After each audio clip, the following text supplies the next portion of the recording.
I'd like to thank each and every one of you for joining us here today in this most incredible show of Jewish pride, strength, and unity in what to me is one of the most challenging periods of my life so far.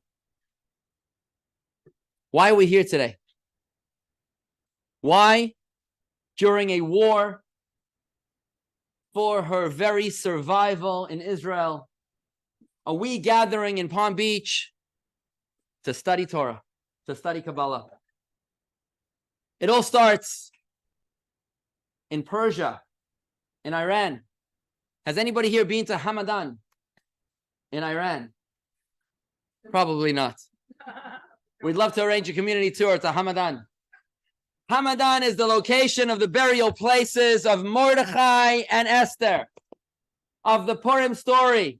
And Mordechai and Esther are intimately engaged in the battle in Gaza because just yesterday, the Iranians found it necessary to desecrate the tomb of Mordechai and Esther with the burning of an Israeli flag in Hamadan, ancient Persia, modern-day Iran. And I found it so relevant. If we could please turn our phones off, that would be super helpful. We're going to save our questions for the end of the class, please. Mordechai and Esther are super engaged in this most trying time in Israel. Because how was it that Mordechai and Esther were able to secure a miracle during the Purim story 2,200 years ago? The Talmud tells us something amazing. That Mordechai gathered 22,000 Jewish children. And he taught them the laws of the Torah, not even laws that were relevant to modern day Jewish living. It was the laws of the sacrifices in the temple that was no longer around. And it was through the learning of Torah with these 22,000 children, the Talmud tells us, that God's divine intervention, the miracle of Purim, was arranged. You see, the Torah tells us that in the end of the third book of the Torah, at the very end of the third book of the Torah, the book of Leviticus, the Vayikra, the Torah tells us that if you toil in the study of Torah, you will experience shalom ba'aretz, peace in the promised land. What does it mean to toil in the study of Torah?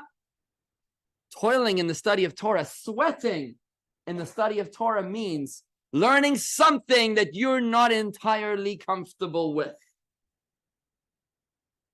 And friends, please put on your seatbelts because we are about to dive deep. We said that we're going to be learning Kabbalah, and boy, are we going to be learning Kabbalah. This is deep stuff. This is esoteric. It's abstract. And as we dive into the study of Kabbalah, of Jewish mysticism, we are clearly venturing outside of our own comfort zones in the study of Torah, fulfilling the Torah's directive that when you sweat, when you go out of your comfort zones in the study of Torah, it's then that I, God, promise you that there will be peace in the promised land.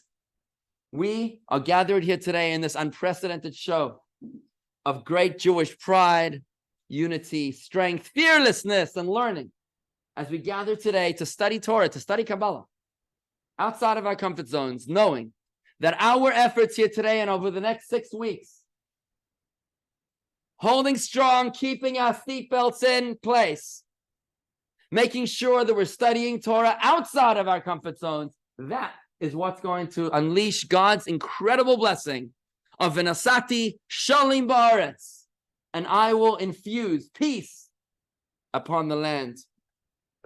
My wife tells me that there's a rumor of breaking news, good news about a break from the promised land. You know, today was a massive incursion into Gaza. We're hoping to hear the best news ever. God willing, it should happen soon.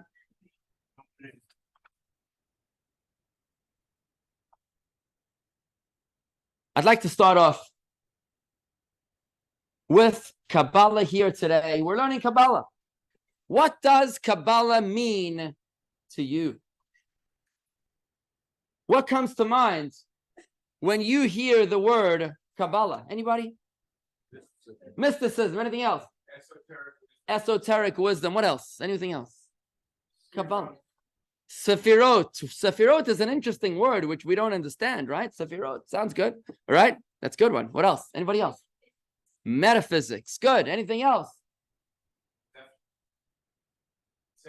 Reception. Ooh. To receive. Kabbalah, that's the literal translation of the word to receive. It's out there. Whichever way you want to interpret the word Kabbalah, Kabbalah is out there. Some people are inspired by the fascination of subject matter that they're not normally accustomed to. Other people are drawn to the complexity of the esoteric component of Kabbalah. There's mythical components, there's magical components, there's red strings that people talk about. But today we're going to talk about, on this course, how the Kabbalah is the very secret of our existence. We will be learning today, understanding our internal dysfunction, our struggles, our challenges, and how to find happiness and peace from the inside out. You see, Kabbalah is God's blueprint for creation. Just like in a house or a building, you need to have a blueprint in order to know what's going on. If you want to figure out life, you've got to delve into the blueprints, and that is what the Kabbalah is. It's the ultimate self-help manual modeled on the manufacturer of life himself. A few months ago, my wife told me that our freezer wasn't freezing. Being the rabbi that I am, I looked for the yellow pages, couldn't find the yellow pages. They don't make them anymore, I don't think. Looked up freezer repair. A guy tells me he's going to come in 2 weeks' time. I said, I have 11 kids. I can't wait 2 weeks for you to come out. I found someone else that was able to come the very next day. He comes in, pulls out the freezer, and he shows me that it's no longer plugged in.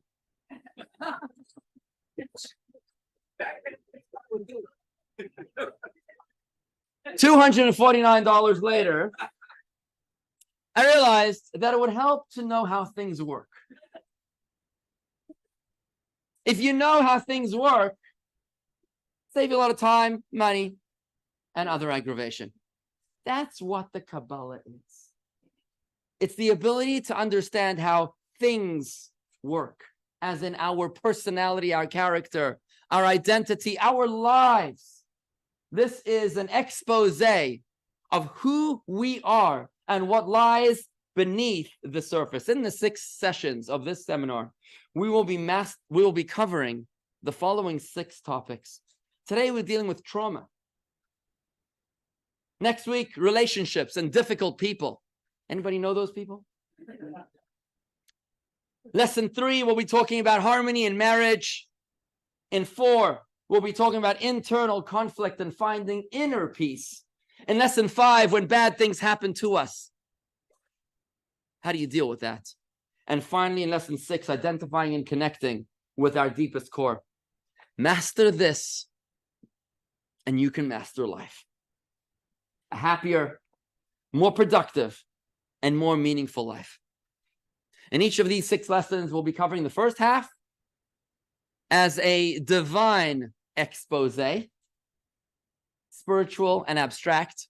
But the second half of each class is going to be personal, down to earth, and relevant. I call Kabbalah, in fact, I call myself a soul therapist. A soul therapist. Because when you can understand the underlying cause, it's so much easier to understand the symptoms. Otherwise, you're just hopelessly lost. Kabbalah is the ultimate way to climb the spiritual ladder and discover ultimate truths about God, the universe, and the human self. It will require an open mind to new ideas. We've got to move away from assumptions, predispositions, and prejudice. What we're going to be doing in this course, in this seminar, is opening the books of Kabbalah to see for ourselves what it's all about. We're squeezing in 4,000 years of Jewish mysticism into 9 hours of 6 sessions. That's a tall order. But we're going to do this. That's why we're going to save the questions for the end. During this seminar, we're going to answer these questions and more. So what is Kabbalah? What are its central teachings? What is the significance of some of its key terms like Sefirot that Eli suggested? And most importantly, how are these teachings relevant to my everyday life? The most important component is the final one, personal relevance. There's a story about the 4th Chabad Rebbe, the Rebbe Shmuel, known as the Rebbe Maharash, who interviewed one of his Hasidim, one of his disciples, and he asked him, tell me, Reb Jew, what do you do in the morning before you daven, before you pray? He said, in the morning before I pray, I meditate on divine concepts of Kabbalah, of spirituality. And what do you do while you pray? He says, while I pray, I meditate on divine concepts of spirituality. And what do you do after you pray? The same, he says. Surprised, the Rebbe turns to the Chassid and he says to him, if you're spending all this time thinking about God, then when do you think about yourself? Upon hearing this, the Chassid fainted, as it dawned upon him that he was missing the entire point. It's beautiful to learn about mysticism, the abstract, esoteric component of the universe, of existence, of reality. But if you cannot apply it to self, to you, to your own life, then what are you doing? You're wasting your time. Jewish mysticism is not merely for spiritual enlightenment as an end in and of itself, but rather it's a personal shift in perspective to empower extraordinary growth in our relationships with others, our relationship with ourselves, and our relationship with God. When we begin, a quick glance at the Kabbalah, you get a book and you thumb your way through it. First thing you do is you always notice the pictures. When you look through the Kabbalah, you come across some of these pictures here on the screen. You can actually see them if you wish. These 2 diagrams on page 4 on your textbook for those guys on Zoom. These are interesting 15th century graphics by 15th century Kabbalists. What's this all about? What does that mean? What are they drawing? I'm sure you've seen some manifestations of this diagram, and what exactly are they drawing?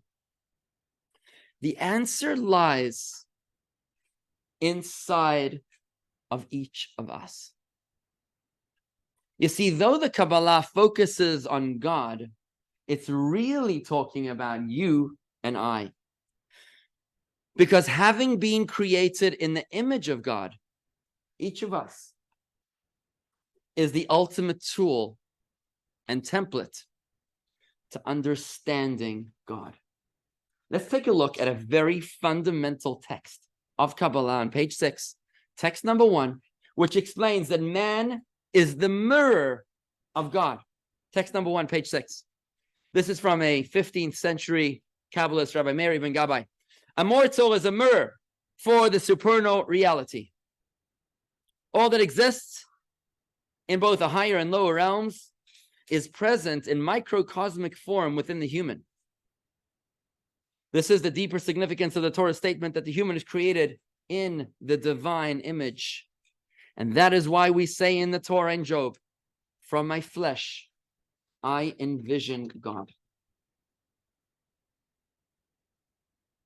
What we've actually prepared for you in this extraordinary seminar, we've embarked on a project that's never been done before. We've actually mapped out the Kabbalah in a way that's never been done before. If you open your textbook, you'll notice this map. Can you pull out this map in the Kabbalah, in the textbook? You have it with you. Okay. If you can please open your textbook, pull out this map. It's a very, very important map that we need you to take a look at. This map, whilst the left side of the map speaks about the order of divine evolution, the right side of the map speaks about the human soul. It's the hierarchy. It's the hierarchy of human character.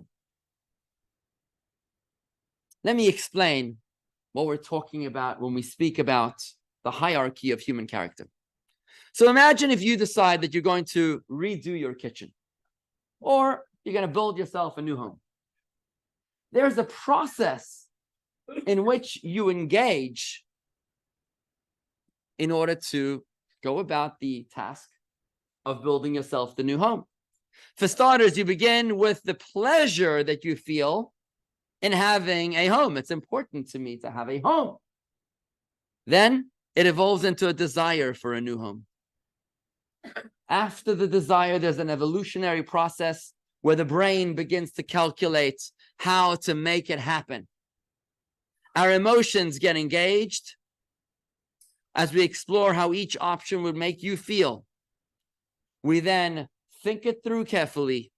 We speak it over until finally we sign and shake on the deal. You don't just buy a home or redo your kitchen. There's an evolutionary process that goes on within yourself that starts with pleasure, desire, intellect, emotion, thought, speech, and action. In exactly the same way that we human beings operate, remember, we're created in the image of God. God also manifests through a heavenly hierarchical process in order for us to be created. God doesn't just blast us into existence. It's an evolutionary process. Let's take a look at this idea. Text number 2 on page 7. The Kabbalists tell us, quoting the verse in Genesis, that God fashioned a ladder planted on the earth, whose top reached into the heavens. This ladder's rungs serve as channels through which the flow of divine energy can devolve degree after degree in a constant pattern of progressive coarsening until the flow can be received at the lowest extreme of existence.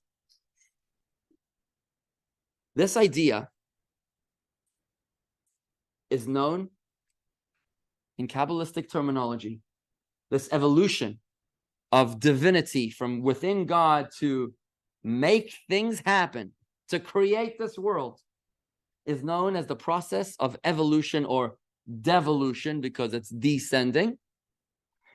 In Hebrew, it's called Seder Hishtalshalut. Seder Hishtalshalut, which is the system of devolution. One of the interesting key or signature factors of this seminar is that we're going to introduce you to multiple terms, Hebrew, Kabbalistic terms, that we'd like to encourage you to learn and to adopt into your lexicon as we go through this course. In fact, on the back side of the map, of the Kabbalah map, is a list of key terms divided into 6 sessions that we're going to be learning through the 6 sessions of the seminar. The very first one is on page 7. The key term, Seder Hishtalshalus, which means a system of devolution.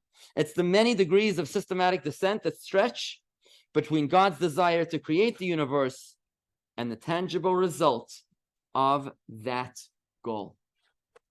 When we look at this map, on the left side of the map, we notice a series of devolution. It begins with Or Ein Sof. We'll learn about that. Don't worry about the terms that you're not familiar with.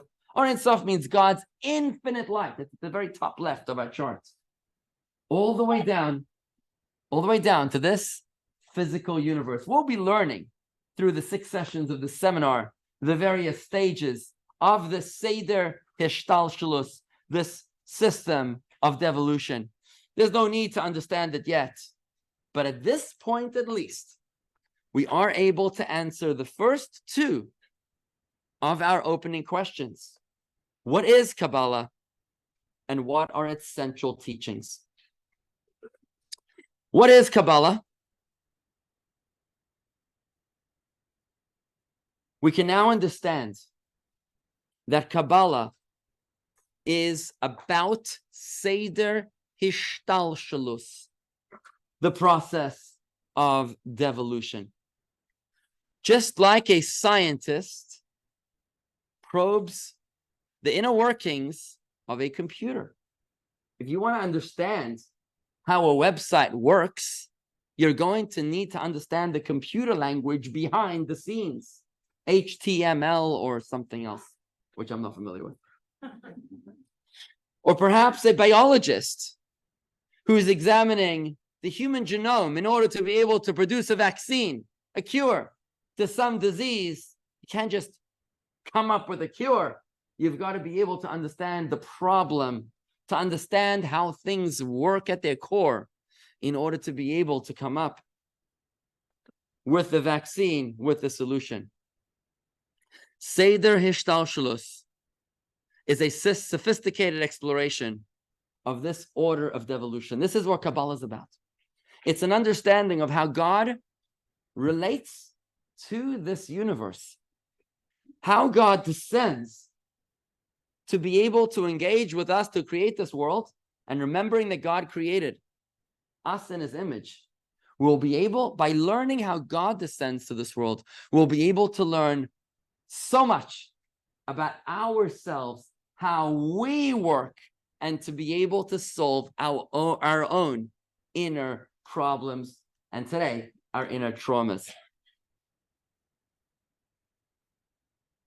How does the Kabbalah work? What is the how of the Kabbalah? It's important to remember, to keep in mind, that we need to be careful not to oversimplify and lose the proper context of what we're talking about.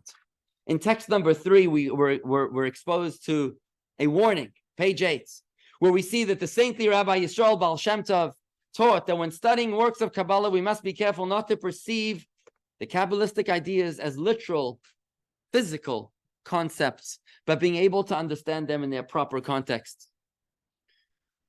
You may remember this character on the screen, Amelia Bedelia.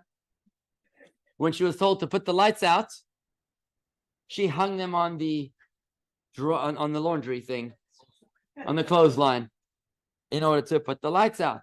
That's not what we're doing. We've got to be able to be careful to understand that what we're speaking about is a spiritual metaphor, the analog of which is our own inner workings.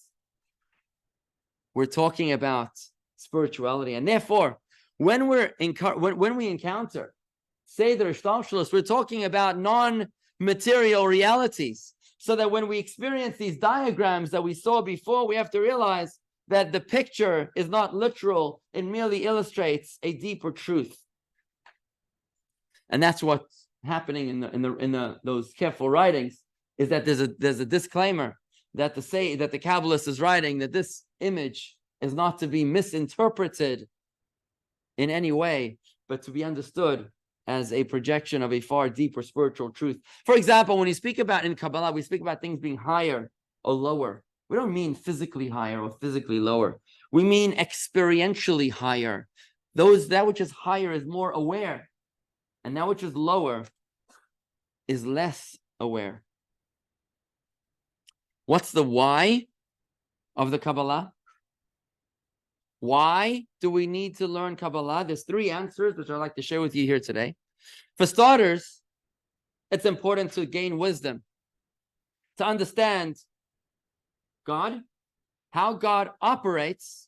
It's a mitzvah to know God. In addition, on a more practical level, when we understand the way things are, we can appreciate how to work them, like me and my freezer.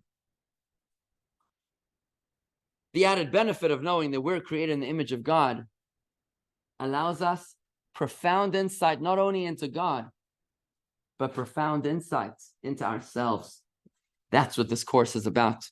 This seminar, called The World of Kabbalah, revealing how its mystical secrets relate to you is about understanding the Kabbalistic components of God and how we interpret them in our own personal experience.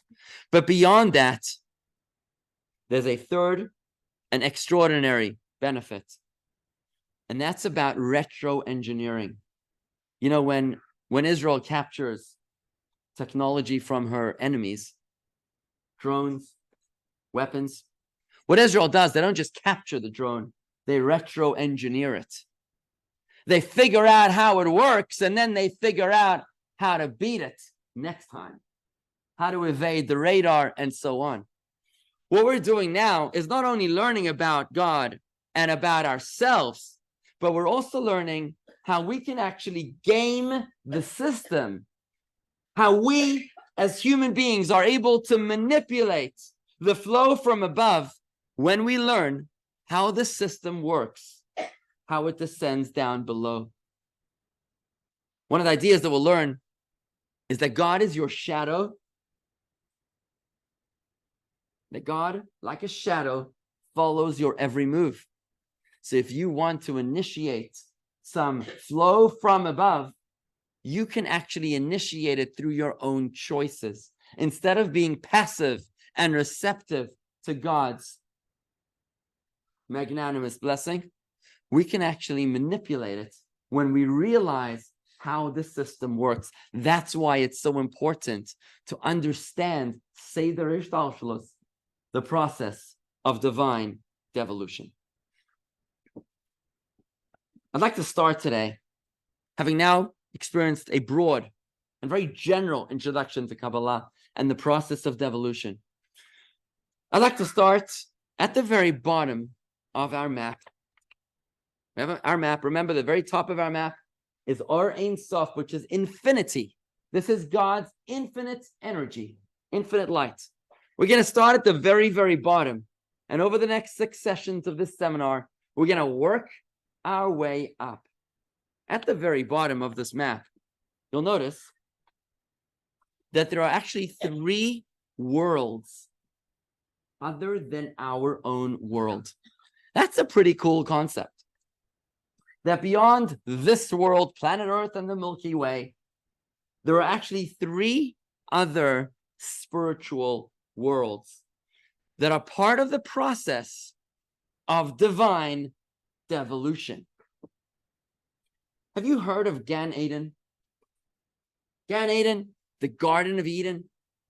So the Garden of Eden used to be a physical place until Adam and Eve were banished and it became a spiritual experience. When we die, when we leave this world, where do our souls go? We've learned in a different course, The Journey of the Soul, that our souls will go to the Garden of Eden, to the spiritual paradise. There's the higher Garden of Eden. There's the lower Garden of Eden. There are worlds which are inhabited by souls after their life in this world, and there are the worlds that are inhabited by souls before they come down to this world. These 3 worlds are those worlds. Those worlds also are worlds that are inhabited by angels. Now, learning about angels and disembodied souls is beyond the scope of where we're going today. I do encourage you to read in your free time later our infographic about who lives in these 3 worlds. That infographic you'll find on pages 18, 19, and 20 of your textbook. But for the purposes of our discovery here today, we're going to learn that these 3 worlds are the 3 stages of divine awareness. These 3 worlds, find them on the screen, are called Beriah, Yetzirah, and Asiya. These 3 worlds have the following meaning. They all mean creation. When God tells us in the Torah that he created the world, he uses 3 different terms. Sometimes he uses the word bara, create. Sometimes he uses the word yatzar, fashioned. And sometimes he uses the word asa, which means made. All of them in English mean the same thing. But in Hebrew, These three words are very different. Creation means something from nothing. Fashioned means to take something that already exists and to shape it. Made is to make it practical, functional, usable. Why do we need these three worlds in the divine process of spiritual devolution? We'll explain that in a moment in a beautiful video presentation that I'm about to share with you. But before the video presentation, a few words of introduction. Just like when we make a baby. When you make a baby, there's a process. There's three stages of development of that baby within the womb of the mother. There's the embryo, later developing into a fetus, ultimately becoming a full, physical, mature baby. Three stages. Just like it is in the human process. Remember, we're created in the image of God. When God creates at the very lowest three levels of divine devolution, there are three worlds at the very bottom. These three worlds, Beriah, Yetzirah, and Asiya, relate to those three stages of development.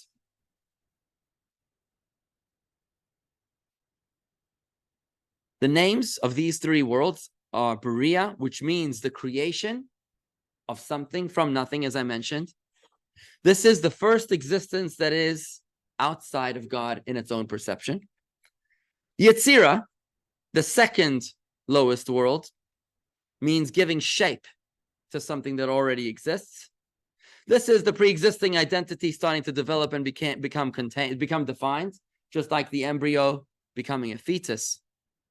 And the third and lowest world, Asiya, means completion. This is complete independence and self-awareness. I just would like to introduce you before the video to these three words as part of our key terms. I'd like to introduce you to the three worlds. You'll find the key term on page number 10, where you'll see here on page 10, key term 1.2 is Biyah. Biyah in Hebrew is an acronym. You know, in the Israeli army, I'm not sure if you follow the news in Hebrew and follow the acronyms of the army. Everything in the army in Israel has an acronym. That's how they work in Hebrew. We use a tremendous amount of acronyms. So here, Biyah is actually an acronym. Biyah stands for the three worlds, Beriah, Yetzirah, and Asiya. Beriah, Yetzirah, and Asiya, page 10, key term 1.2. Whenever we talk about Biyah, we're talking about the three worlds. The first world created, the second world shaped, and the third world is made. One more point before the video is, why is there three different worlds? The reason for the difference of these three worlds is the degree of divine revelation that is going on within these three worlds. For example, if you're raising your kids, you have teenagers. Anybody have teenagers? Grand teenagers, right? If you have teenagers, there are three different kinds of teenagers. Some teenagers are very, very independent. They have no problem going to Vietnam or China or Israel, and they'll work it out all by themselves. Then you got those teenagers on the far opposite extreme. They can't take a bus by themselves. They won't cross the street without you're watching over them, helicopter parenting. And then you got the kids in the middle. What's the difference between these three teenagers? It's got to do with how enmeshed you as a parent or a grandparent are over them. If you've given your child a sense of independence, or if you've raised your kids making every single choice together with you, right? The more engaged you are in every decision, the less independence they experience. The less engaged you are in raising them, the more independence. We can use another metaphor of love of your girlfriend, boyfriend, or spouse. Sometimes you're overwhelmed with the presence of your significant other, and it's very difficult for you to make decisions all by yourself. Other times you have a little bit more of an independent relationship of varying degrees. In much the same way, These three worlds represent our independence from God. As God creates these three worlds, as we'll see in the video in a short moment, God removes himself from the picture like the parents, allowing the children to run the business by themselves, making all the good decisions or the bad decisions whilst waiting in the sidelines. Those varying degrees of parental involvement mirror God's various involvement in these three worlds. In the world of Beriah, God is more engaged. In the world of Yetzirah, formation, God is less involved. And in the world of Asiya, the third world, God is entirely removed from the picture to the point that we feel a complete state of independence. These three worlds are worlds of separation where God is absent from the picture.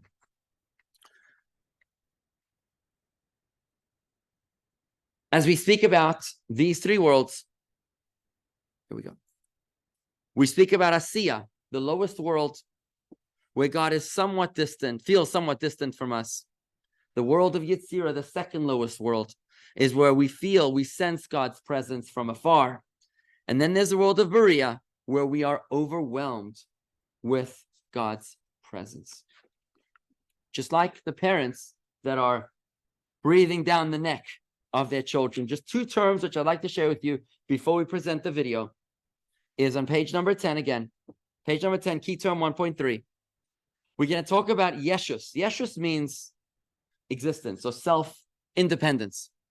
It's a sense of independence. When we're outside of God, when we feel we're separate from God, we have a sense of Yeshus. We feel that we're standing on our own 2 feet. That's the word Yeshus. And then there's another term, the term Bitul on page 13, which means nullified before God. Surrendered before God. The higher of the three worlds is surrendered before God. It feels the presence of God acutely. The lowest of the three worlds feels not at all the presence of the God. It feels no sense of bitul, no sense of surrender. It is entirely engaged in Yeshus, in self-identification. Let's go straight into this video.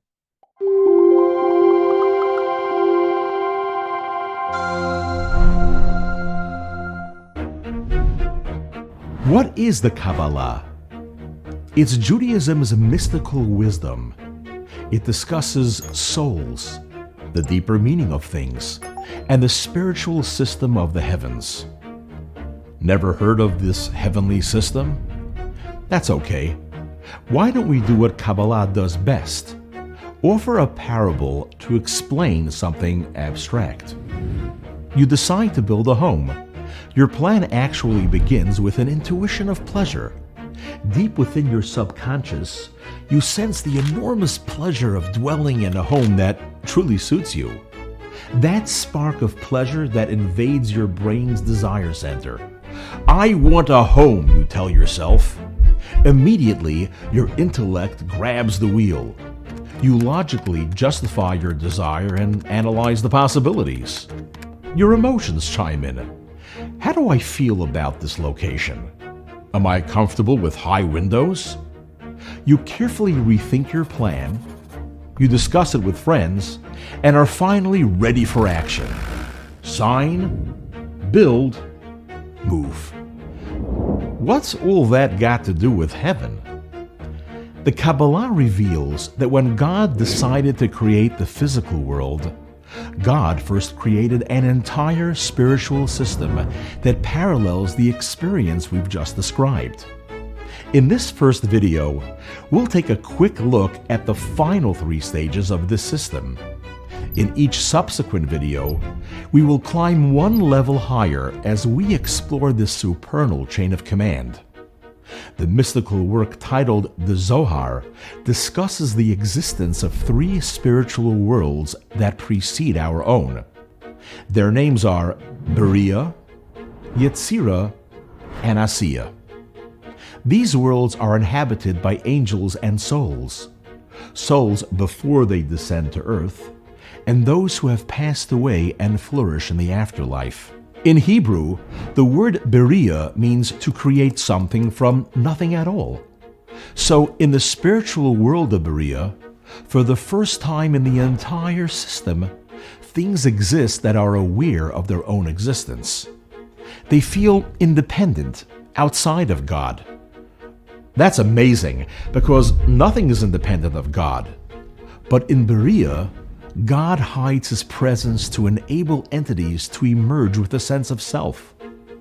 Nevertheless, the angels and souls that inhabit Berea feel tremendously close to God and are completely focused on God. Everything here is fragile, extremely close to losing its identity and being blissfully overwhelmed by proximity to God. So, God took it one step further and created the spiritual world of Yetzirah, which means to give shape to something. This is where the sense of independence from God truly begins to take shape.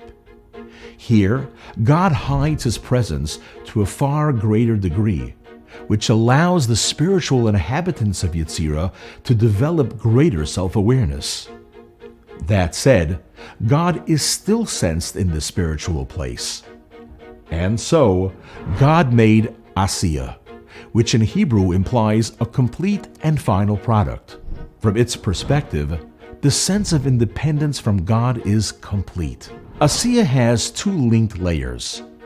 Its top layer consists of spiritual beings, and in its lower layer is our physical universe, the tangible, material world we know so well, where we struggle to relate to the divine force that continuously creates us.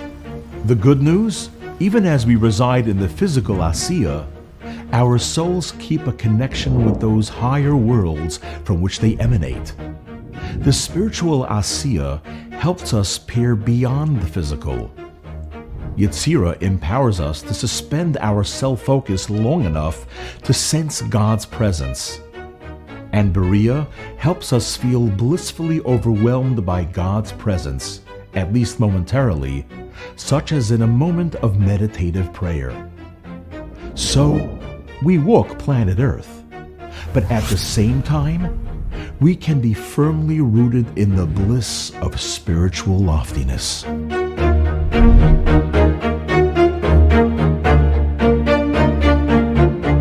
Okay, so that's as far as we're going to go today in the spiritual components of what we're going to learn about today. Because now, halfway through the class, is when we're going to pivot from the spiritual, from the divine, into the personal, and apply this idea into our personal lives, helping us deal with our inner dysfunction, family of origin, and our own traumas. What we've learned so far in a nutshell is that God, like us, when you go through a project, you've got a process of devolution. God also has a process of devolution. The lowest three components of that journey of divine devolution are actually outside of God. And if you look closely at this map, I just want to show you, if you look at the map, you'll notice on the very far left corner, on the very far left margin of the map, you'll notice that the world Berea, Yetzirah, and Asiya on the far left, they show independence, whereas just above them in the green, everything above is divine. God almost ends just before the world of Berea. These three worlds, the world in which we are in right now, Bia, Berea, Yetzirah, Asiya, are actually outside of God. What this means, friends, is that as God created us, there was a part of creation that is outside of God. In the human being, in the image of God, that means that there's a part of us, of our soul, that is external to our soul as well. We've got to be able to identify what is Bia. What is these three worlds, Berea, Yetzirah, Asiya, in our human experience? And if we can identify what those three worlds are in our human experience, we're going to be given extraordinary tools on character development and dealing with our own traumas. The Kabbalah tells us that the part of our own soul, which is external to ourself, it's an extension of our soul, but it's external to our soul, like the world's biyah, which are outside of God,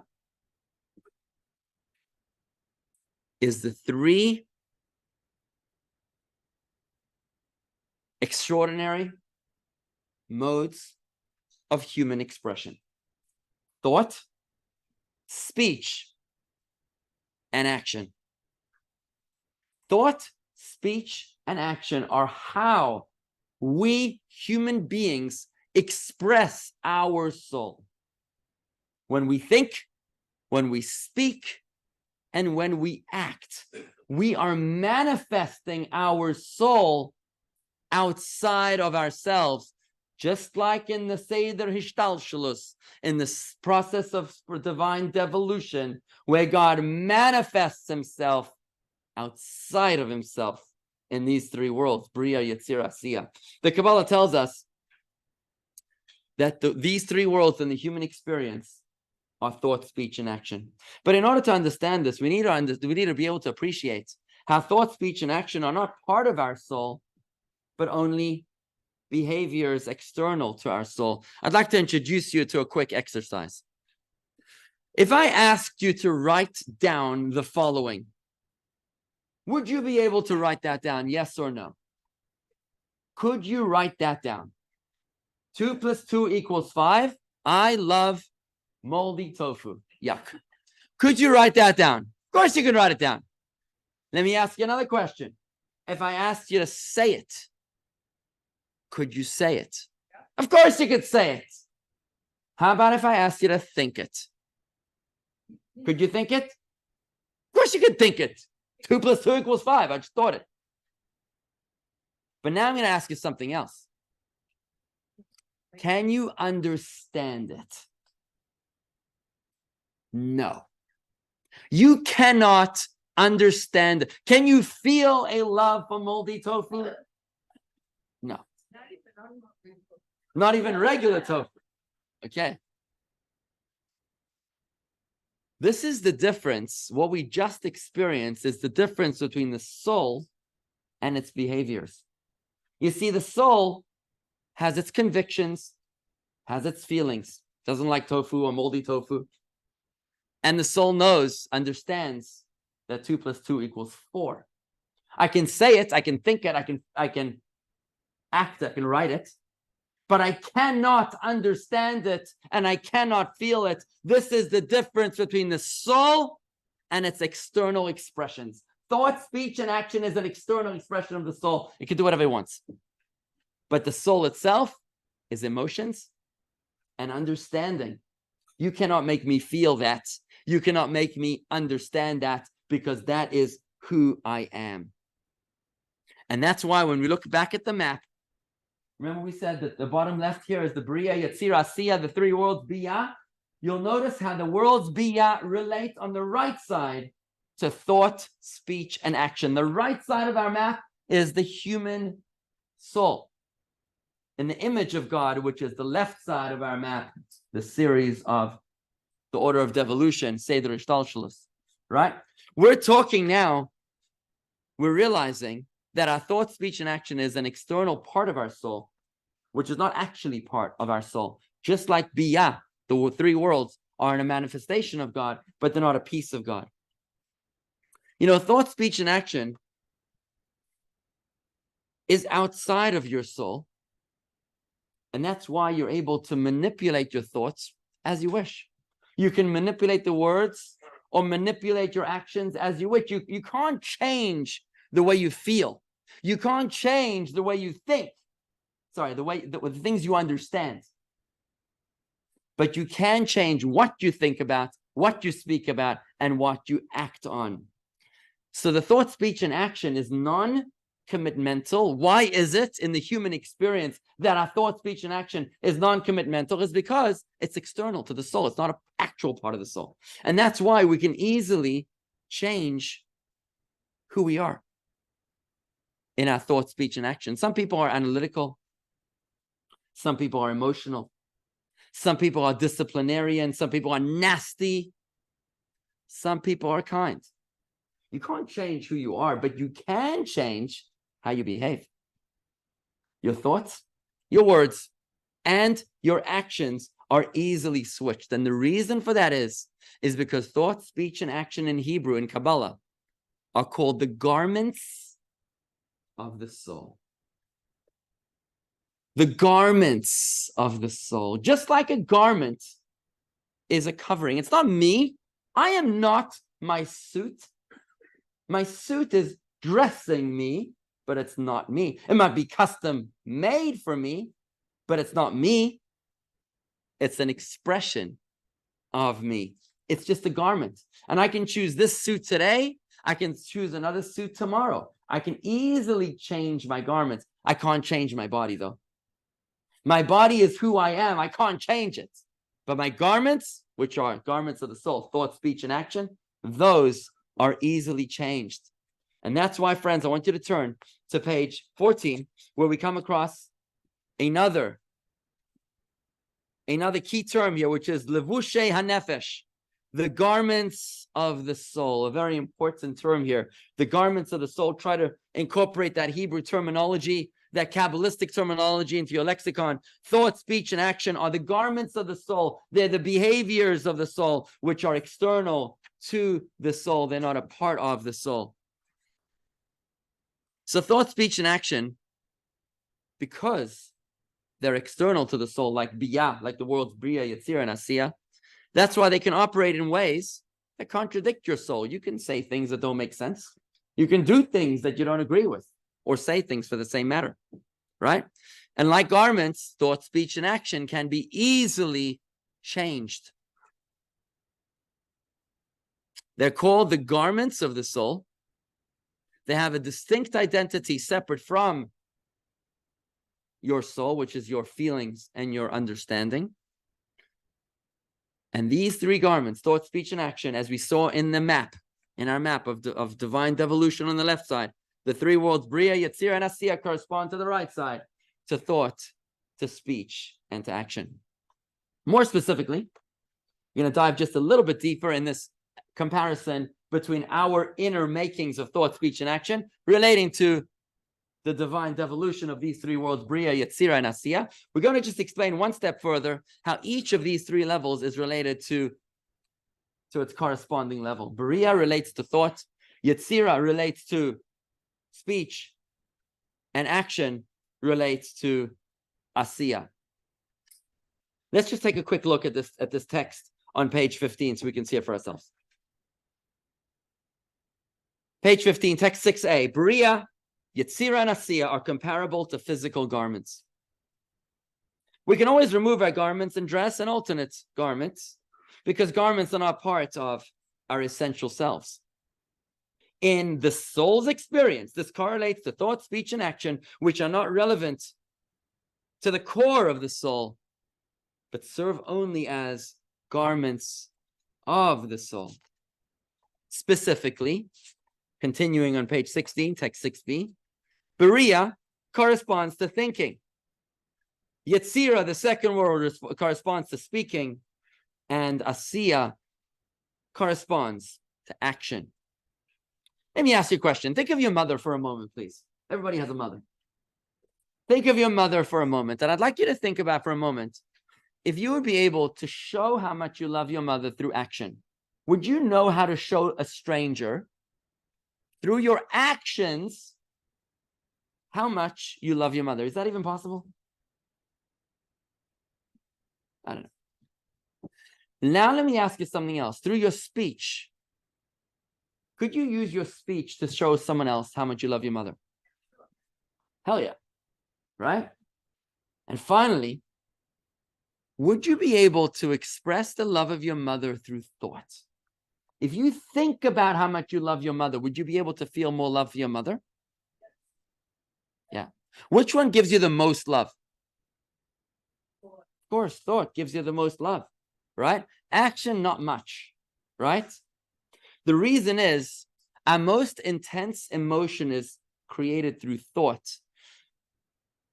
Because thought is the closest of the three garments to our soul. Like Berea, the world of Berea is the closest to God. And that's why we say that certain things are hard to express in words, because they are emotions of the soul that are easy expressed in thoughts, but in words is much more difficult. And that's why thoughts are secretive, because like the soul is in and of itself, thoughts, which is so close, the garment of thought, which is so close to the soul, is self-contained. So here on the screen. So the thought senses the soul's feelings more forcefully. Thought is something which you can never stop, by the way. Can you ever stop talking? You can, right? Can you stop acting? You can stop acting, but can you stop thinking? You can never stop thinking. Why can you never stop thinking? Because thinking, the first of the three garments of the soul, is closest to the soul. It corresponds to the world of Berea. And that's why, like the soul is unknowable, thought remains a secret to the outside. Speech, however, doesn't run constantly. You can stop it. Well, some people. Right? It's observable on the outside because it's distant from the soul, which is self-contained. But still, speech is always connected to the speaker. You can't have speech without the soul being present. You can't have words being spoken without the speaker being present. Words always connected to the speaker, in contrast to action. Action can live long after the person moved on. The person could have made a table, he could have built the building, and he could have long died, but his actions still live on. Words are always connected to the speaker because words are closer to the soul than action, but not as close to the soul as thought. So the three worlds we have here are thought, speech, and action, corresponding to the three worlds of Berea, Yetzirah, and Asiya. So now that let's just recap what we've done so far. We've spoken about the series of divine devolution.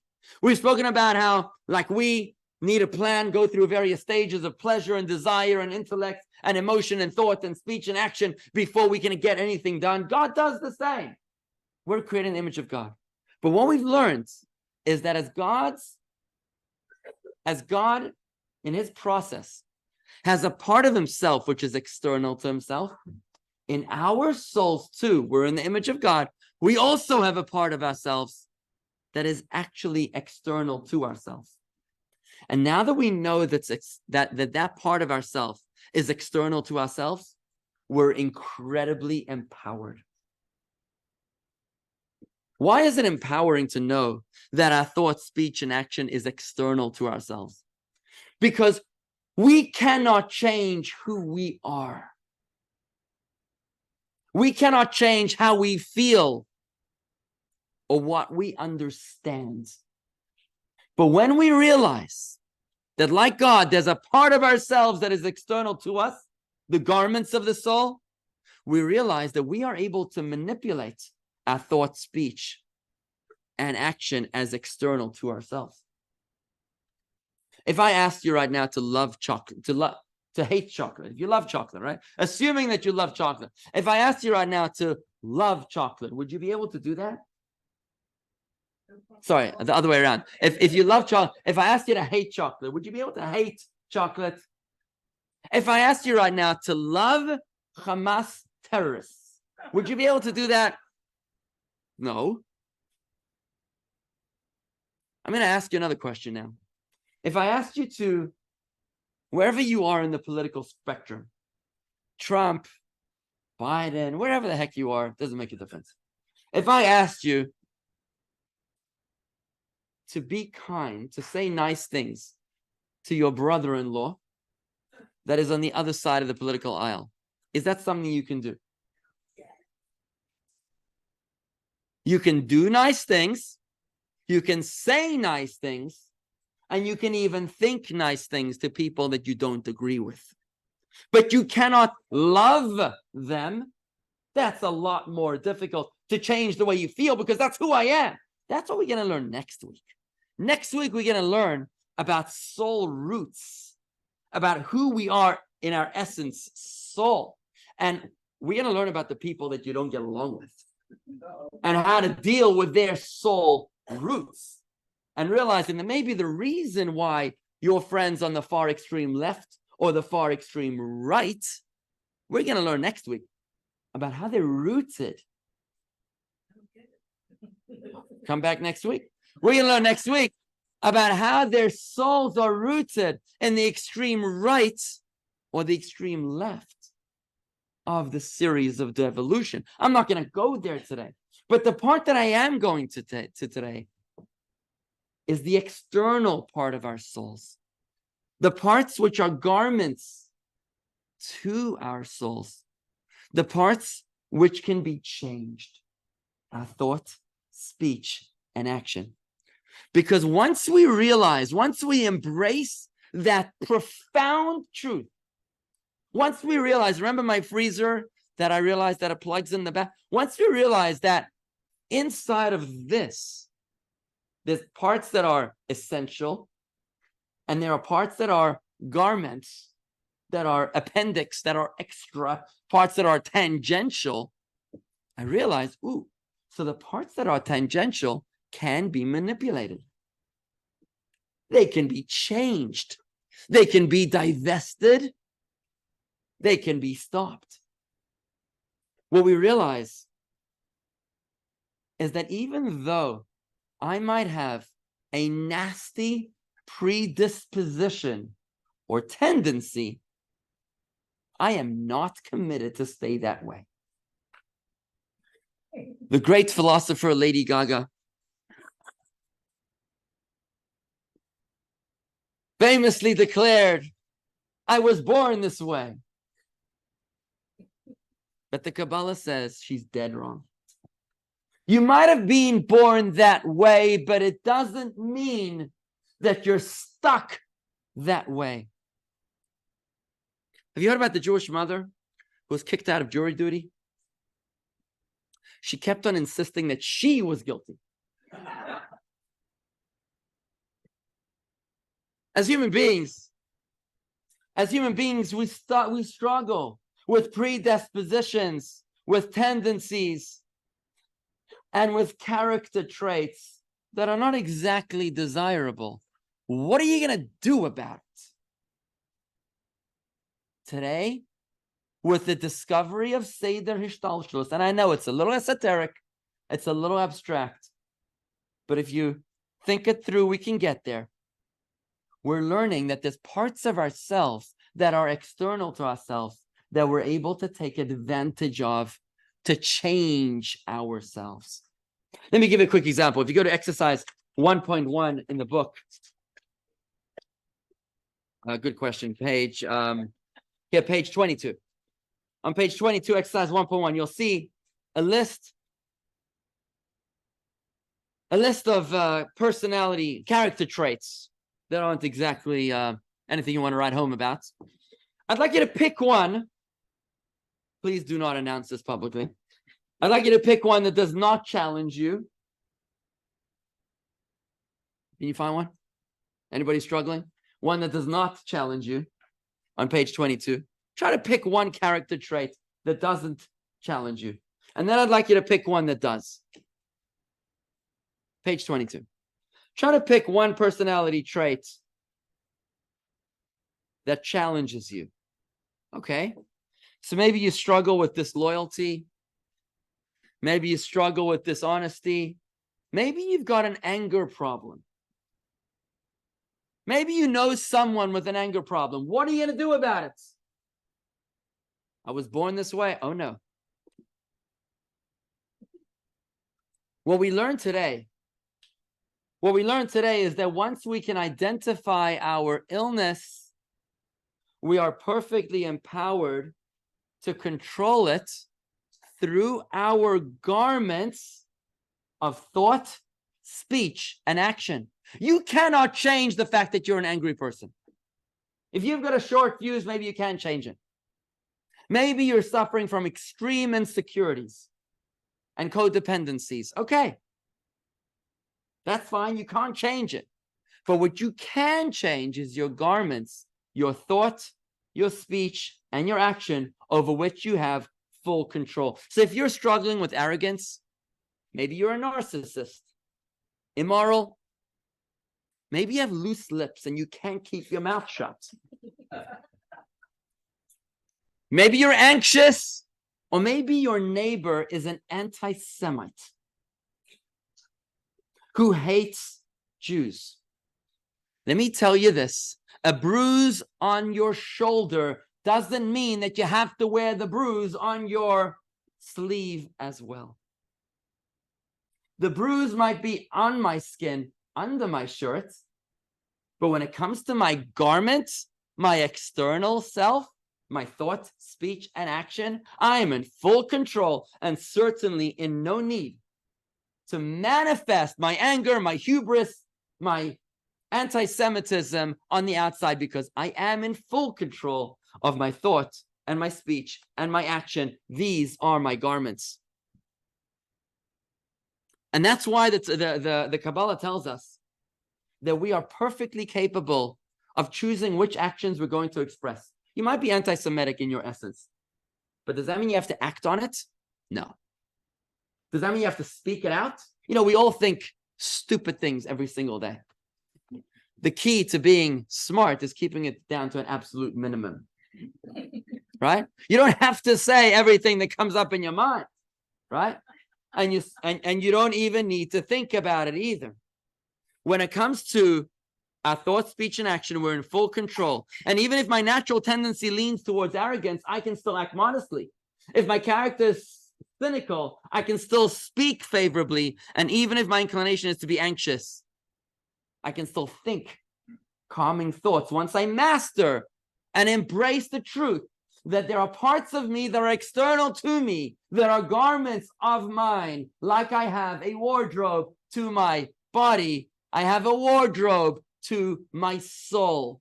That is my TSA. Thought, speech, and action. In America, they tell you can't fly without the TSA. Kabbalah tells us the same. You can't move without your thought, speech, and action, without your TSA. Now, we know you can control your actions, right? That's easy. We know you can control your words. Some of us put our foot in our mouth, but for the most part, right? You actually are able to control what comes out of your mouth, by the way. But when it comes to thoughts, can you control your thoughts? Anybody here feeling fear from anti-Semitism? Anybody here feeling anxious from Hamas terrorism? What are you going to do about it? Are you letting yourself think about it all day and just driving yourself into a tizzy? Then what are you doing about it? The Kabbalah tells us an amazing truth. We're about to discover it. You know how many thoughts you can think at one time? One and one only. There's only one thought at a time that you're capable of processing. And you have a choice about which thought you want to think about right now. Am I going to think about brutalities of Hamas that make Nazis look civilized? Or am I going to think about the miracle of my healthy grandchild? That's your choice. Am I going to think about what on earth I did that I, out of the past 5,000 years of Jewish history, merited to live in the United States of America? Oh my God, I'm so grateful to be living in this country. Or am I going to be thinking about some fearful and terrifying thoughts? One thought at a time. Let's take a look at this. In the words of the Rabbi, text number 7, it's page 23. Thought, speech, and action are merely garments to the soul. Just as we are able to remove the body's garments, so we can remove the soul's garments of speech and action by refraining from speaking or acting. And just as we can exchange one article of clothing for another, so too we can switch our thoughts, which constantly runs from one subject to another subject. This is in contrast to the intellect and emotion, to our actual soul. Intellect and emotion, that as part of the actual soul demands much, much more effort to effectively change. Once we learn that in the series of divine devolution, Seder Ishtalshelus, As part of God's manifestation, there's a part of him, the lowest three levels that are external to him. We too, in the image of God, have three parts of ourselves that are external to ourselves. They are TSA, thought, speech, and action. We can now take advantage of the awareness that we have three parts of our soul that are able to be divested, changed. We can think what we want to think, say what we want to say, and act as we want to act. We are fully in control. What is the mark of a mensch? Anybody think, what is the mark? What makes a mensch? A good person. A good person. Let me ask you, what's a ganef? A thief. Is a ganef somebody that, a thief in Hebrew, does that mean a person that is able or inclined towards thievery? Is that what it means? Yeah. No, it doesn't. It means somebody that actually steals. That's a thief in action. Doesn't mean, I was going to say infidel, but it's a little complicated in today's context. But somebody who experienced, somebody who's infidel, is that a word? Infidelity? Infidel, right? Somebody who's adulterous, right? Is adulterous somebody who's capable of adultery? No. Or is it somebody that actually does adultery? What is that? Accomplished fact. A fait accompli. Very good. So a kind person is somebody that's not capable of kindness. It's somebody that actually does kindness. A thief is not somebody who's capable of thievery, but somebody who actually does it. The mark of a mensch is not what they can do, but what they do. Thought, speech, and action. Let me show you an amazing story. Text number 8, page 25. Anybody know what a physiognomist is? A physiognomist? Neither do I. A physiognomist. A physiognomist apparently is a person who's capable to discern temperament and character from one's external appearance. They can look at you and figure out who you really are. Let's take a look at this awesome story. I think my wife is one of these, but okay. Page 25, text number 8. There was once a sage. This is a 15th century Kabbalistic text. There was once a sage who sent a drawing of his face to a physiognomist, a master who discerns temperament and character from one's outward appearance. When the master saw the drawing, he immediately blocked his face in fright. The messenger who brought the drawing asked him, "Why have you blocked your face from looking at the drawing?" The master replied, "I've never seen the face of such a horrible person before. I saw in him coveting, adultery, and robbery. One shouldn't gaze at the face of such evil." The messenger was obviously terrified of bringing back this reading to the sage. However, the sage sent word that he should return without fear. Upon his return, the sage inquired about what had occurred. The messenger conveyed everything that he had heard, concluding, "That's why I was afraid to return to you." The sage replied, "Surely this physiognomist outshines all others. Everything he said about me is true. My internal inclination drives me and seduces me to commit all the wrongdoing that the master saw. Yet I use my wisdom to refrain from acting on it." Oh, yeah. I told you this is soul therapy. This here is soul therapy. Because, friends, beauty is in the eye of the beholder. External expression is far more important than inner beauty. You might have been traumatized, abused in your earliest childhood.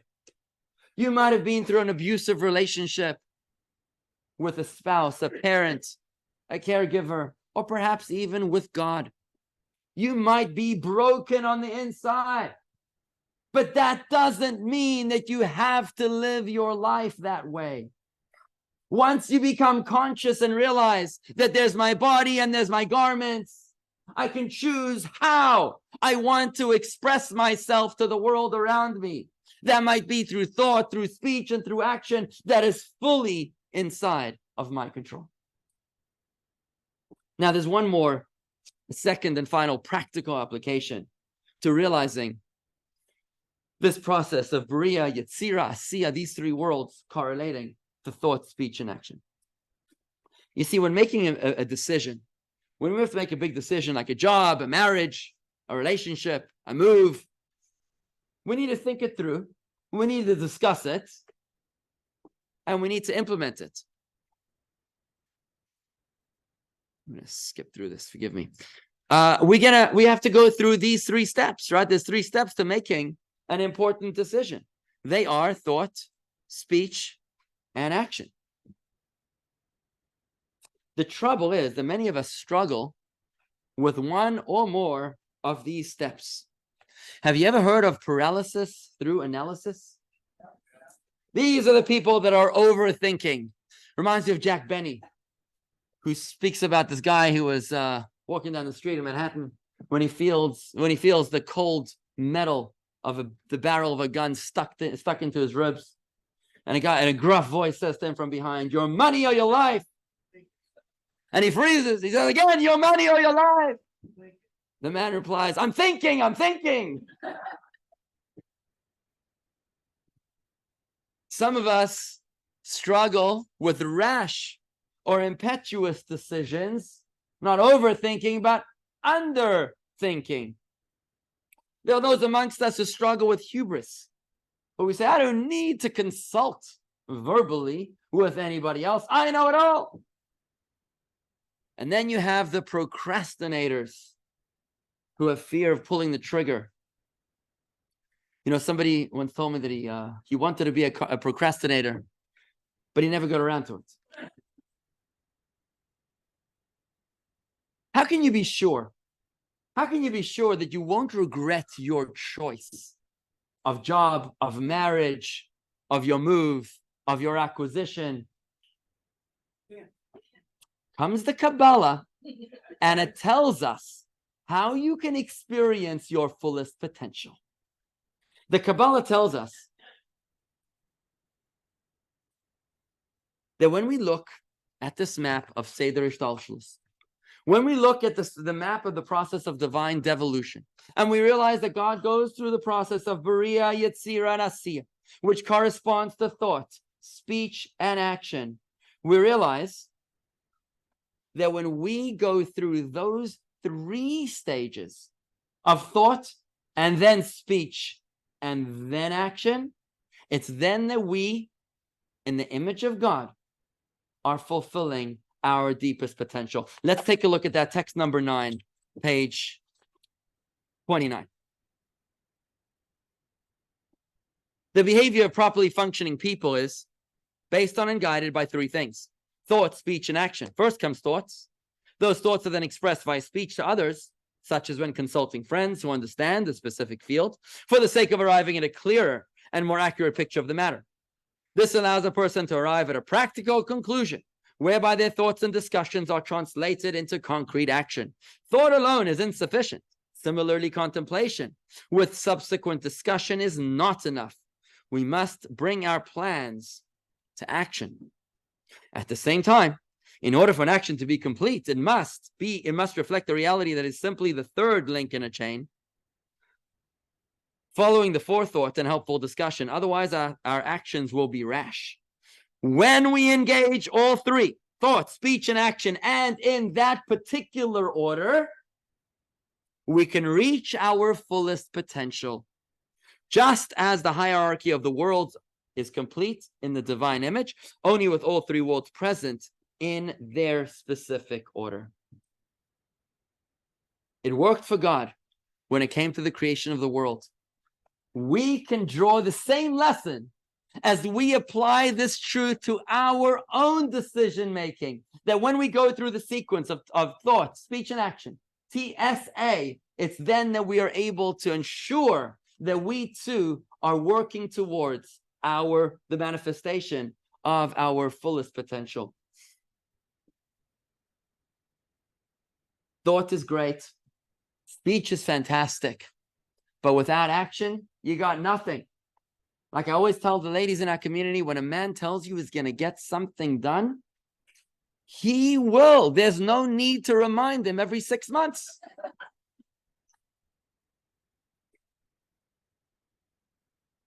As Jews, we know that there is a uniquely spiritual message here too. I got his attention. As Jews, we know that there's a uniquely spiritual message in our Judaism here as well, as we apply the 3 worlds of Biyah, Bria, Yetzirah, Asiyah to thought, speech, and action, as we realize, we apply it to our relationship with God as well. You see, as Jews, we know that there are three kinds of mitzvahs. There are actually three different kinds of mitzvahs. There are mitzvahs that are oriented by action, like charity. Then there are mitzvahs that are oriented on speech, like prayer. And mitzvahs that relate to thought, like meditation. Which one is necessary?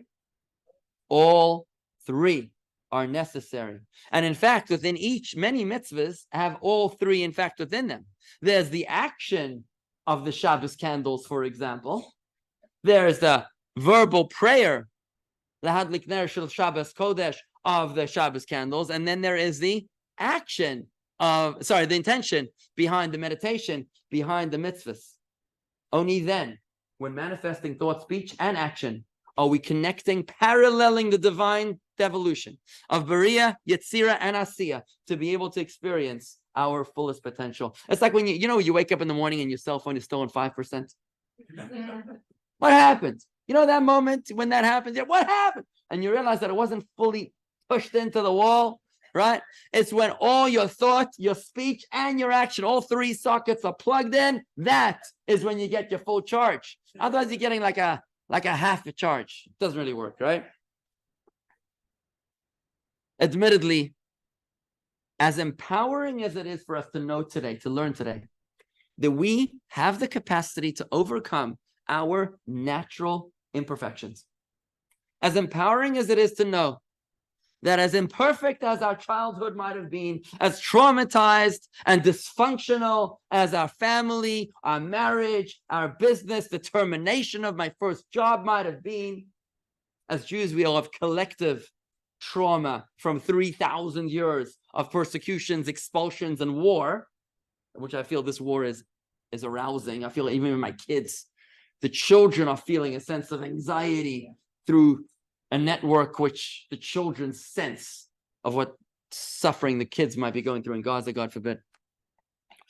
But admittedly, as empowering as it is for us to know that we have the power to control our thought, speech, and action, it's not that easy to live that mindfully. And that's why as Jews, we start our day with an exercise to get us in the zone, to get us focused. And that exercise is what we do as soon as we wake up in the morning. The moment we become conscious, we reflect on our Creator.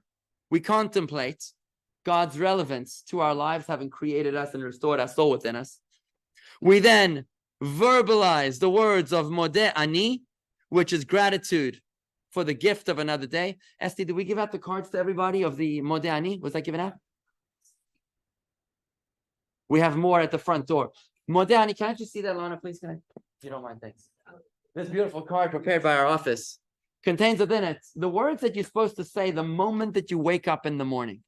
Modeh Ani lefanecha, I thank you, living and eternal King, for having graciously restored my soul within me. Your faithfulness is great. I want to tell you, the first thing you do in the morning, if you check your email, it's nasty.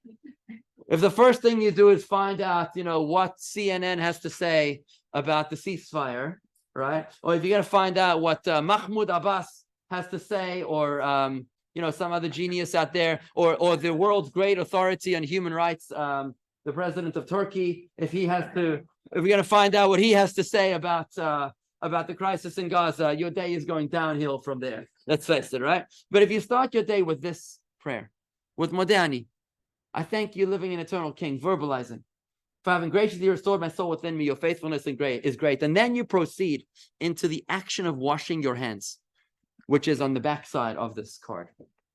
What you're doing is you're beginning your day with TSA, with thought, speech, and action, paralleling the three worlds, the worlds of Bariya, Yetzira, and Asiya. We're contemplating, we're reciting, and we're washing. We're starting from the top down to set the stage for the day, being a more mindful, a more holistic, and a more wholesome day. Friends, what we've done over here today is that we've begun an amazing journey. This is an amazing journey. It's a journey from earth all the way up to heaven. When we advertise that we're teaching the world of Kabbalah, We weren't kidding. And we're not dumbing this thing down. We're keeping it true. We're keeping it authentic. The first half of each class is spiritual. The second half of each class is personal, is relevant. It's down to earth. We found the parallel in these three worlds of Biyah, Beriah, Yetzirah, and Asiyah. We found the parallel in our own human experience as thought, speech, and action. This is powerful stuff. And I'd like to encourage you to experience a 3-minute meditation with me right now. I'm going to play a song, a Hasidic nigun. Nigun is a wordless melody. Music is the pen of the soul. And as we play the song, I encourage you for 3 minutes only to reflect silently on the voice of your soul. When was the last time you experienced the voice of your own soul? Allow the flow of energy from above to flow down to you. The flow of energy to emerge from the inner soul to the outside, experiencing connection and completion all the way through, down to thought, speech, and action. Let the energy of your soul fill your consciousness fully, all the way down.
Lesson 1. The Evolution of Ego. 1. The disposition of our internal character need not automatically dictate what occurs in the realm of our thought, speech, and action. We can control our levushim, irrespective of our personality. 2. Our actions should be preceded by proper planning, thought, and consultation, speech. On the other hand, we must make certain to graduate from planning and discussion to engage in concrete action. 3. We can begin each day with a motivational exercise that is a built-in feature of Jewish practice. To first think about the Creator, then verbalize our gratitude toward Him, and then act by ritually preparing our hands. This brief early morning tour through Bia sets the appropriate tone for our entire day.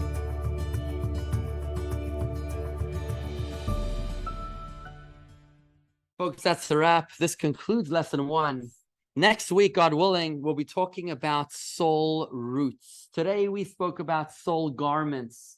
But next week, we'll talk about the various unique roots of our souls, which explain why some people are Republicans and other people are Democrats, why some people have such different convictions from the spiritual roots of it all, as it appears in Seder Ishtalshelus in the process of divine devolution. Your homework, friends, homework. If you could take this map with you, please, and try to familiarize yourself with the 5 terms that we learned today in lesson 1. Not that difficult, just 5 terms, to see if you could expand your vocabulary, your lexicon, your understanding of Kabbalah. So the next week, God willing, we'll keep on moving forward. It's been such an honor, a privilege, and a pleasure to learn with you. If you haven't yet signed up, by the way, I encourage you please to sign up with Esty at the front door for next week so you can get your own textbook and the booklet and everything else to have it ordered in time. If there's any questions, please feel free. I'm sticking around. Would love to hear from you.